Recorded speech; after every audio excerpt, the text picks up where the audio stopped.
श्री हरिवंश प्रणाम। तो आज की चर्चा में आगे बढ़ते हैं, एक बार हरिनाम आश्रय लेकर।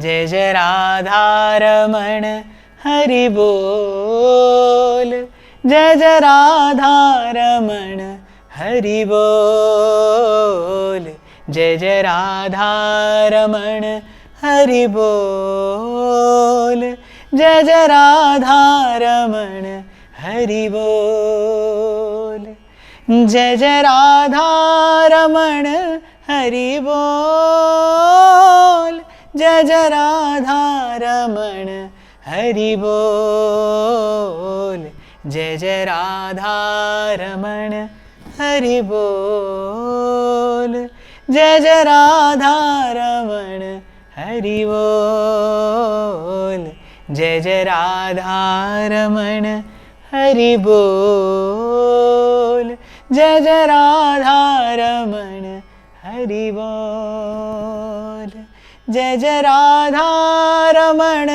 हरि बोल, जय जय राधा रमण हरि बोल, जय जय राधा रमण हरि बोल, जय जय राधा रमण हरि बोल।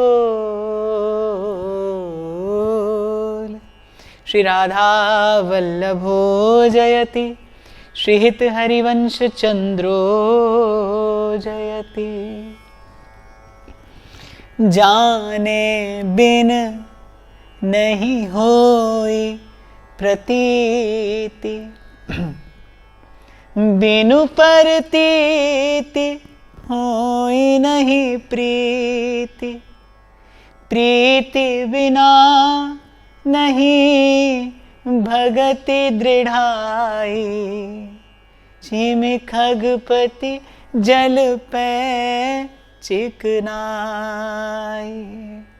मानस में श्री गोस्वामी जी महाराज बड़ा ये सुंदर और बड़ा मूल्यवान रहस्य उजागर करते हैं।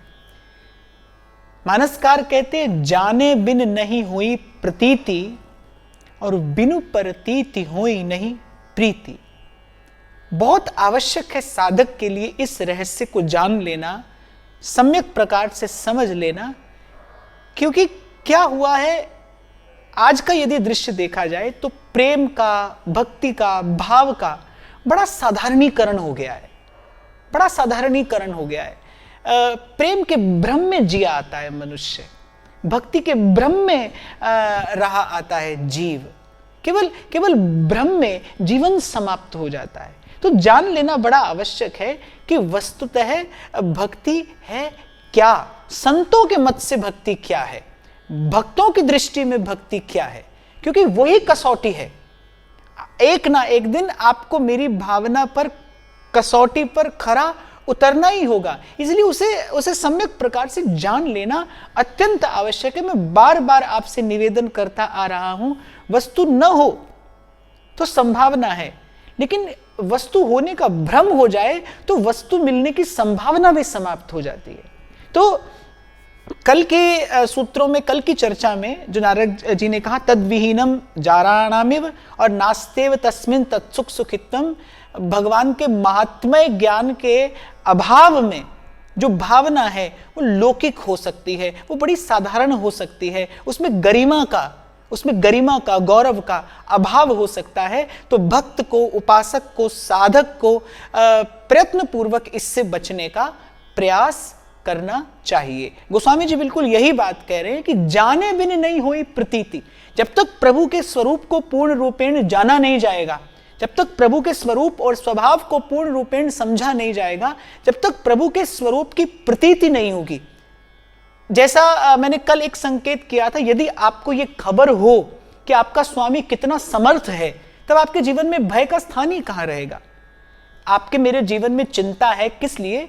क्योंकि भक्ति का भ्रम है। देखिए, बड़ी सीधी सी कसौटी है ये। अगर चिंता है, अगर भय है, अगर कभी मन भयभीत होता है, तो अर्थात भक्ति नहीं है। भक्ति है तो भय नहीं होगा, भय है तो भक्ति नहीं होगी।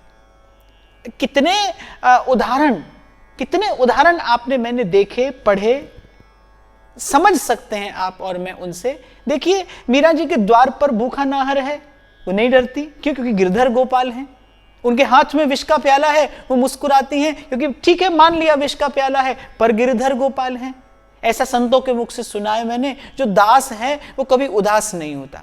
तो मैं तो कई बार आपसे कहा भी करता हूं कि अपनी कसौटी आप स्वयं बनना, अपनी देख रेख स्वयं करना, स्वयं की संभाल करते रहना। यदि आप साधन के पथ पर आगे बढ़ रहे हैं तो स्वयं को संभालते रहना और देखना, अगर भय है, अगर चिंता है तो फिर भक्ति नहीं है, अगर भक्ति है तो फिर भय और चिंता नहीं होगी।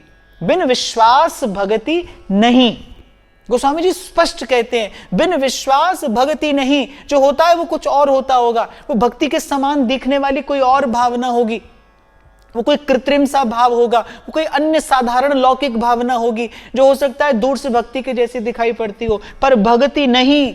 बिन विश्वास भक्ति नहीं, ते ही बिन द्रवहि न राम, और राम कृपा बिन सुपने हूं, जीव न ले विश्राम। देखो, सूत्र तो बड़ा सीधा सा है, वैसे इसमें कोई बहुत ज्यादा कठिनाई है नहीं समझने में।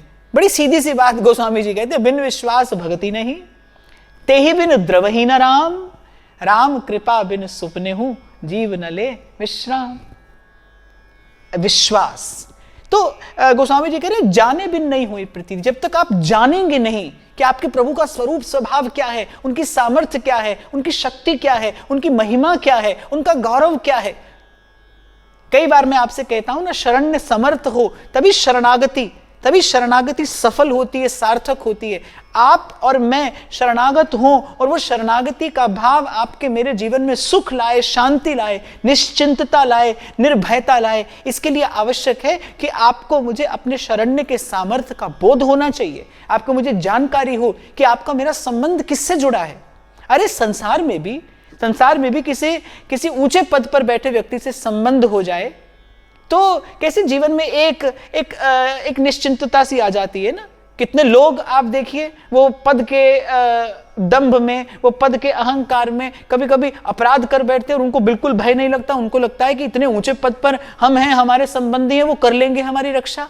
ऐसे ही जिस दिन जीव को इस बात का विश्वास हो जाता है, भरोसा, जिस दिन निश्चय हो जाता है कि मेरा संबंध किससे है। और देखो कितनी बड़ी विडंबना है, संसार के तो सब संबंध हैं पर नहीं हैं, लेकिन वो नहीं है, वो केवल भ्रम है, वो संबंध नहीं है, वो तो भ्रम है। और जिससे वस्तुतः संबंध है, उस संबंध की विस्मृति से ही तो जीवन में इतना दुख पनपा है, इतना क्लेश है। जैसे जैसे वो स्मृति प्रगाढ़ होती चली जाती है, वैसे वैसे देखो छटता चला जाता है दुख। भक्त भी इसी संसार में रहता है। ऐसा नहीं है कि भक्त के जीवन में प्रतिकूल परिस्थितियां नहीं आती, भक्त को प्रतिकूलता पीड़ा नहीं देती, भक्त के जीवन में दुख नहीं आता, भक्त को दुख दुखी नहीं कर सकता। मुझसे एक बार किसी ने पूछा कि जो व्यक्ति सन्मार्ग पर चलते हैं, जो व्यक्ति सदा शुभ कर्म करते हैं, वो पीड़ित क्यों रहते हैं। मैंने कहा एक बार उनसे जाकर पूछिए, आपको दिखाई देते होंगे वो अभावग्रस्त, वो पीड़ित, पर उनसे जाकर देखिए, वो तो उस अभाव में भी, उस पीड़ा में भी कितने प्रसन्न हैं, वो तो उस प्रतिकूलता में भी कितने आनंद मग्न हैं। उनको तो वहां भी प्रियतम की कृपा का ही स्मरण होता है, प्रियतम के अनुग्रह का ही स्पर्श होता है। तो गोस्वामी जी कह रहे हैं, जाने बिन नहीं हुई प्रतीति, जानिए। और जानने के लिए मैंने कहा भाई गुरु की शरण आवश्यक है। गुरु बिन ज्ञान कहां से पाऊं, गुरु के बिना कौन जनाएगा, गुरु के बिना कौन परिचय कराएगा, कौन परिचय कराएगा। इसलिए हमारे ध्रुवदास जी कहते हैं, जिनके जाने जानिए युगल चंद सुकुमार। जिनकी कृपा से युगल को जाना है वो मेरे प्रभु के भी प्रभु हैं। जो हरिवंश को धर्म सिखावे, सोई तो मेरे प्रभु ते प्रभु भारी। सेवक जी कहते हैं जिनकी कृपा से जाना है वो मेरे प्रभु के भी प्रभु हैं।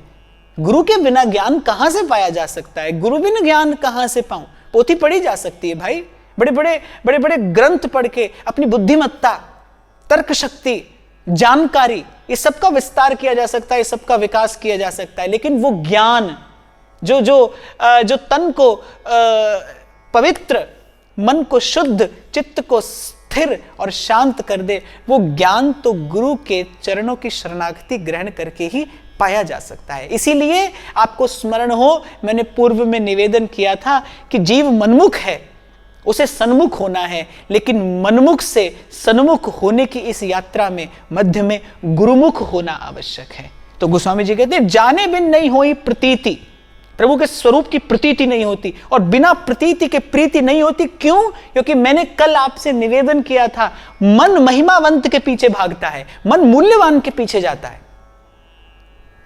छोटा सा उदाहरण आपको देता हूं। आप बाजार में कोई वस्तु खरीदने के लिए गए, आप बाजार में कोई सुंदर सा आभूषण खरीदने के लिए गए। दो आभूषण रखे, एक बहुत मूल्यवान है और एक कम मूल्य का है। अब निश्चित रूप से जो बहुत मूल्यवान होगा वो अमूल्य रत्नों से सुसज्जित होगा, जटित होगा, और दूसरा आभूषण साधारण हो सकता है। विवशता में भले आपको वो साधारण आभूषण लेना पड़े क्योंकि आपके पास उतना धन नहीं है, लेकिन आपके मन को तो वो अमूल्य आभूषण, वो सुंदर रत्नों से जटित आभूषण ही प्रिय लगेगा। मन तो उसी को लेना चाहेगा, क्योंकि मन का सहज स्वभाव है भाई। मन मूल्यवान वस्तु के पीछे जाएगा, मन महिमावंत के पीछे जाएगा। बस विडंबना ये है, माया का प्रभाव ये है कि आपके और मेरे मन ने संसार का बड़ा मूल्य लगा लिया है। आपने और मैंने, आपके और मेरे मन ने संसार का बड़ा मोल लगा लिया है। यही मन का भ्रम, यही मोह का अंधकार गुरु की कृपा से आपको मुझे दूर करना है। यही अज्ञान का अंधकार सत्संग जन्य ज्ञान के उजास से आपको मुझे हटाना है, मिटाना है। तो जाने बिन नहीं होई प्रतीति, बिनु प्रतीति होई नहीं प्रीति। और जैसे ही मन को खबर पड़ेगी ना, इस समग्र अस्तित्व का एकमात्र सत्य प्रभु हैं, इस समग्र अस्तित्व की एकमात्र मूल्यवान वस्तु भगवान की भक्ति है, इस जीवन की सफलता श्री कृष्ण के चरणों में अर्पित हो जाने में है, समर्पित हो जाने में है, विसर्जित हो जाने में है। जैसे ही मन को संत की, गुरु की कृपा से भगवान की भक्ति का मोल पता चलेगा, उसका मूल्य पता चलेगा, छूट जाएगा संसार, सहज में छूट जाएगा, कोई भी प्रयास नहीं करना पड़ेगा। इसी के लिए हमारे श्री ध्रुवदास जी ने कहा, रस बल छूटे जो विषय रस, तब पावे विश्राम। जैसे आतप को तप्यो पावे सरिता कूल। जैसे जेठ के महीने में जब तपी हुई बयार चलती है ना, और उस बयार में चलते हुए किसी पथिक को सरिता कूल, एक नदी का किनारा मिल जाए, एक सघन छायादार वृक्ष मिल जाए, ऐसी अनुभूति होती है जब मन को खबर पड़ती है, जब मन को सत्य का बोध होता है, जब मन को तत्व का ज्ञान होता है, जब खबर पड़ती है ना कि कहां जीवन लगा दिया, और एक नहीं अनेक जीवन लगा दिए। खबर ही तो पड़ी संत को, और उसने कहा, बहुत जन्म बिछड़े थे माधो, ये जन्म तुम्हारे लेखे। इसी संसार में रहते हुए ऐसा क्या मिल गया मीरा जी को कि उन्होंने कहा, राणा जी रूठे मारो कहीं कर लेसी, मैं तो हरि गुण गास्यारी माई। राम नाम रो झाज चिलास्या, अरे भव सागर तिर जास्यारी माई। क्या मिला? मीरा जी के मन को सत्य का बोध हो गया। मीरा जी के शब्द कहते हैं, जन्म जन्म का सोया मनवा, जन्म जन्म का सोया मनवा, सतगुरु शब्द सुन जागा, कोई कछु कहे मन लागा। मन जागा कैसे? सदगुरु शब्द सुन जागा।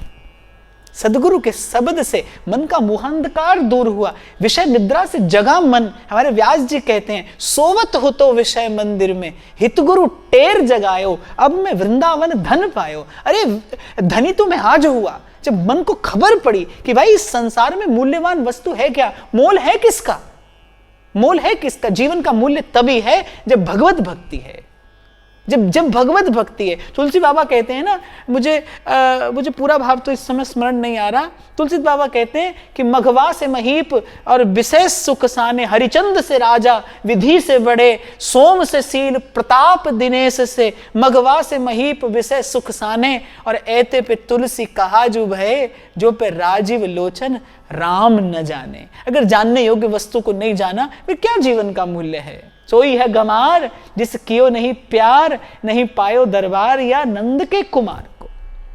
तो बिनु प्रतीति होई नहीं प्रीति, प्रीति बिना नहीं भक्ति दृढ़ाई। और प्रीति के बिना भक्ति कैसी है?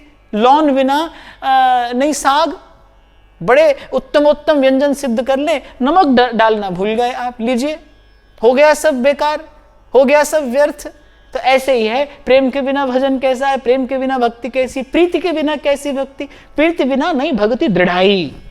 जिमि खगपति जल पे चिकनाई, अस्थिर रहेगी भावना। इसीलिए पूर्व के सूत्र में मैंने आपको निवेदन किया था कि जब भगवान के स्वरूप की प्रतीति होती है ना, तभी भक्ति स्थिर होती है, शुद्ध होती है, पवित्र होती है, अनन्य होती है, तभी वो उत्तमा होती है, तभी उसमें उत्तम भक्ति के लक्षण प्रकट होते हैं, तभी उसमें उत्तम भक्ति के गुण प्रकट होते हैं। नहीं तो उस उत्तमा भक्ति के अभाव में न तो तत्सुख सुखित्वम की भावना सुदृढ़ होगी और न कभी भक्ति भाव का आस्वादन ही हो पाएगा। इसीलिए नारद जी ने कहा आवश्यक है भाई गुरु चरणों में बैठकर प्रभु के स्वरूप की प्रतीति होना अत्यंत आवश्यक है, अन्यथा तद्विहीनम जाराणाविव नास्तेव तस्मिन् तत्सुख सुखित्वम। तो 25वें सूत्र में नारद जी आगे कहते हैं, ईश्वरस्याप्यभिमान द्वेषित्वाद दैन्य प्रियत्वाच्च। इस 25वें सूत्र में नारद जी ने कहा है, और वैसे भी एक और लाभ होता है प्रभु के स्वरूप को जान लेने का। जब प्रभु के स्वरूप को जान लेते हैं ना आप, जब प्रभु के ऐश्वर्य का बोध हो जाता है, तब जो आपका मेरा अहंकार है, आपका मेरा अभिमान है ना, वो स्वयं गलकर समाप्त हो जाता है। जब आप और मैं जानते हैं ना कि प्रभु का सामर्थ्य क्या है, प्रभु का स्वरूप क्या है, तो उसके सामने जब आपको मुझे अपनी शक्ति का बोध होता है ना कि कण मात्र आपका मेरा अस्तित्व है। जैसे ही कबीर को सत्य का बोध होता है, अभी कल ही कबीर साहब का प्रागट्य दिवस था और बड़ा उल्लास था मेरे मन में। कबीर जी की चर्चा हुई तो मैं उनका पावन स्मरण कर लूं।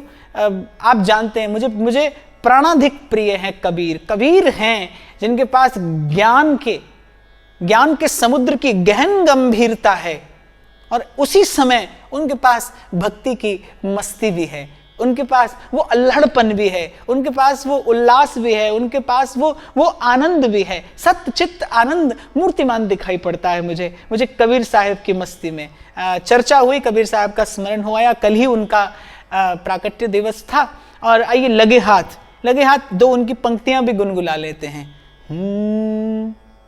नाम रंग लागा माई राम रंग लागा, नाम रंग लागा माई राम रंग लागा, तन गुदड़ी मन धागा हरि रंग लागा रे माई, नाम रंग लागा माई राम रंग लागा, नाम रंग लागा माई राम रंग लागा। तो जब खबर पड़ती है ना प्रभु का वास्तविक स्वरूप क्या है, गल जाता है अपना अभिमान स्वयं ही। कबीर साहब कहते रहे पानी केरा बुदबुदा और मानुष की जात है क्या। हमारे नारायण स्वामी कहते हैं सहज ही जिनके पग धरत रजसम होत पाषाण, चूर चूर हो जाते थे बड़े बड़े पाषाण खंड जिनके चरण का प्रहार होते ही कह नारायण तिनको कहूं रहो न नाम निशान। अरे सदगुरु की कृपापूर्ण शरण में जाकर देखो इस संसार का सत्य। जय श्री हित हरिवंश प्रपंच वंश सब काल व्याल को खायो, यह जिय जान श्याम श्यामा पद कमल संगी सिर नायो। तो अपना अभिमान पूर्ण रूपेण गलित हो जाए, समाप्त हो जाए, इसके लिए भी आवश्यक है कि आपको मुझे प्रभु के स्वरूप की, प्रभु की शक्ति की, प्रभु की सामर्थ्य की खबर हो, बोध हो आपको मुझे।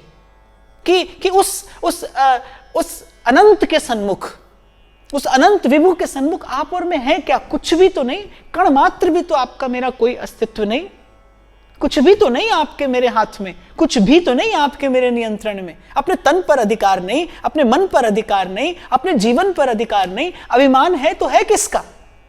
और ये 3 हाथ की भीत तन हरि दर्शन में आड़। और मैं तो कहूंगा भजन के मार्ग पर अगर सबसे बड़ा कोई अवरोध है, आपके भजन के मार्ग पर अगर सबसे बड़ा कोई अवरोध है, आपके भजनानंद की प्राप्ति में अगर सबसे बड़ी कोई बाधा है, तो क्षमा करना आप ही तो हैं।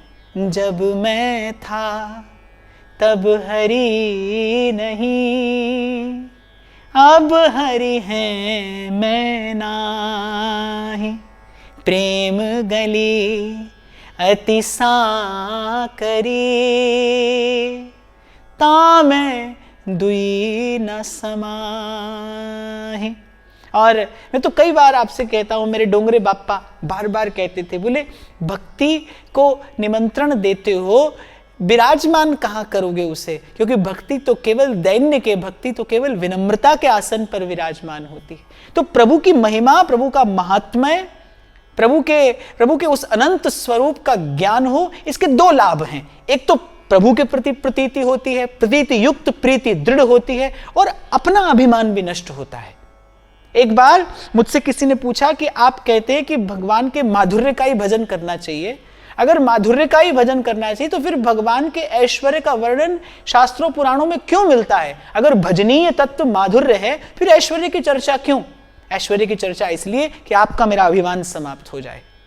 कभी कभी जीव अभिमान में, कभी कभी जीव प्रमाद में, उन्माद में स्वयं को ही सर्वस्व जानने समझने लगता है। वो समझता है कि सब कुछ मेरे नियंत्रण में है, सब कुछ मेरे नियंत्रण में। पर जीवन का सत्य इससे नितांत विपरीत है। तिनका बयार के बस, तिनका बयार के बस है। जिस ओर ये प्रभु की इच्छा की पवन चलती है ना, ये मन चित्त, ये जीवन बस उसी ओर उड़ा चला जाता है। ये सत्य है जीवन का, सत्य है। अपने तन पर आपका मेरा अधिकार नहीं, अपने मन पर आपका मेरा अधिकार नहीं, अपने जीवन पर, अपने विचारों पर, अपनी वृत्तियों पर कहीं भी तो आपका मेरा अधिकार नहीं। किस बात का अभिमान, किस बात का अभिमान?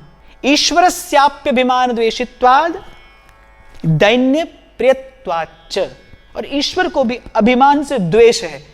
यद्यपि ईश्वर को द्वेष नहीं हो सकता, पर नारद जी अप्रियता बताते हुए कि कितना अप्रिय है भगवान को अभिमान, शायद इसीलिए इस द्वेष शब्द का प्रयोग कर रहे हैं। बोले ईश्वर का भी अभिमान से द्वेष है। द्वेष है अर्थात जहां अभिमान है वहां पर ईश्वरीय भावना नहीं रह सकती, वहां पर ये शुद्ध, ये पवित्र भाव नहीं रह सकता। जब मैं था तब हरि नहीं, और जब हरि हैं मैं नाही, प्रेम गली अति साकरी, ता में 2 न समाए। अरे वृंदावन की कुंज लीला का स्मरण करिए, देखिए यद्यपि सकल लोक चूड़ामणि, दीन अपन को माने। प्रेम का सुख लेने के लिए तो ईश्वर अपना ऐश्वर्य छोड़कर आता है।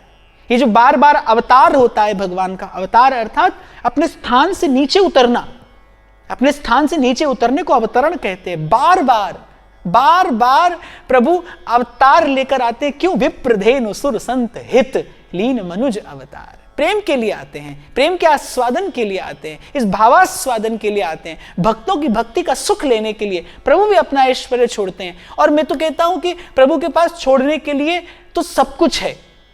प्रभु तो यदि अभिमान भी करे तो कर सकते, क्योंकि वो स्वामी हैं, वो सर्वलोक महेश्वर हैं, वो त्रिलोकीनाथ हैं। वो चाहें तो अभिमान भी कर सकते हैं, पर वो अपना ऐश्वर्य भूलकर जीव के समान हो जाते हैं। और आपके मेरे पास अभिमान करने को क्या है? क्या है?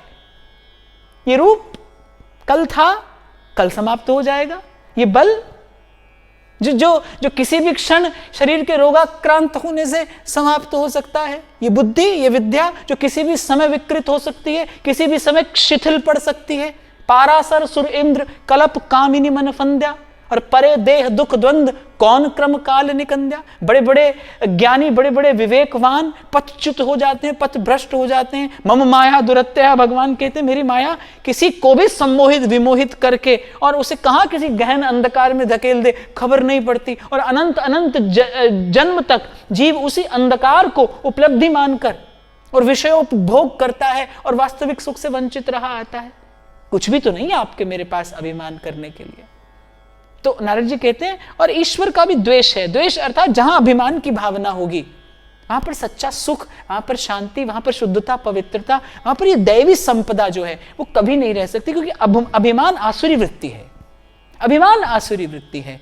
ये सहजो भाई बड़ी प्यारी बात की थी कि सहजो छोटा जाइए साहेब के दरबार, बड़े को तो बीच में ही मार पड़ जाती है। सहजो छोटा जाइए, सहजो छोटा जाइए साहेब के दरबार,